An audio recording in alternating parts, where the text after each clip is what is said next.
Hi guys, welcome to today's tutorial. In today's lesson, we are going to be looking at how to read notes on the staff.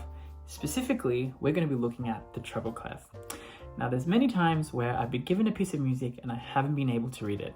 Sight reading can be a very scary thing, but over the time, I've kind of gathered some strategies to help me read the notes on the staff, especially the treble clef.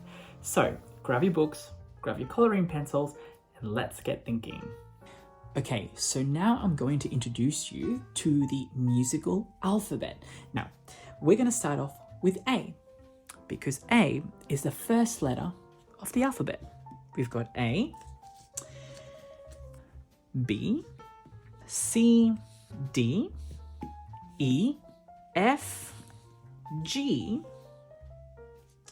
Now, these are the first 7 letters. 1, 2, 3, 4, 5, 6, 7. But after G, we are going to go back to A. Right here. Then we follow. After A, we've got B. C. And so on. Remember that G and A are always next to each other. Beautiful. Let's go now to our wonderful staff. Now you've probably seen these clefs before, but if you haven't, let me introduce you to treble clef, which is also known as the G clef, but we will get to that in a second. But the treble clef is for instruments like the flutes or even the trumpet. Bass clef is for instruments like tubas, also baritone singers or bass singers. But I kind of want to focus on the treble clef for now. Now, if you see this sign, it is placed on top of 5 lines. We've got line 1, line 2, line 3, line 4, and line 5. Now, between these lines, we also have 4 spaces. We've got space 1, space 2, space 3, and space 4. Now, remember how I said to you that this was also called the G clef? It is called the G clef because the sign, this symbol here, starts on this line here, on the second line. And that is going to be your G. G clef.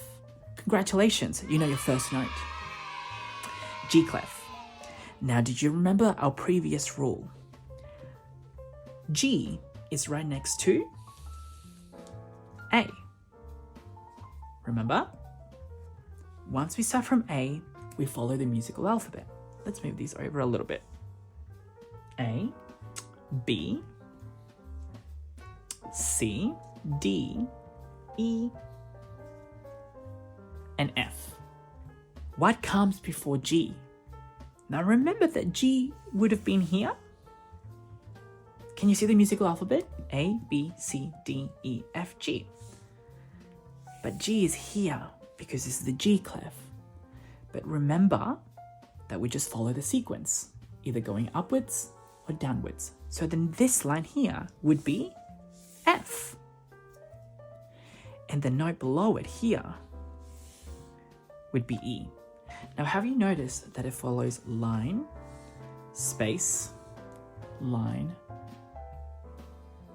So if we know that this is G, and we know that the first line is E, what comes before E? Let's follow our musical alphabet. C, D, E. So if E goes here, then this one here would be D. And this funky line over here would be C. Now let me tell you something. This line, it connects these 5 lines to these 5 lines.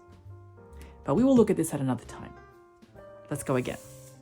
Our connecting line is the C line. Very important line. It's usually called the middle C. Now following the musical alphabet, we've got C, we've got D, got E, we've got F, we've got our G line, remember, the G clef. Then we've got A, we've got B, and we finish with C. Congratulations, you know your C major scale. Awesome, guys.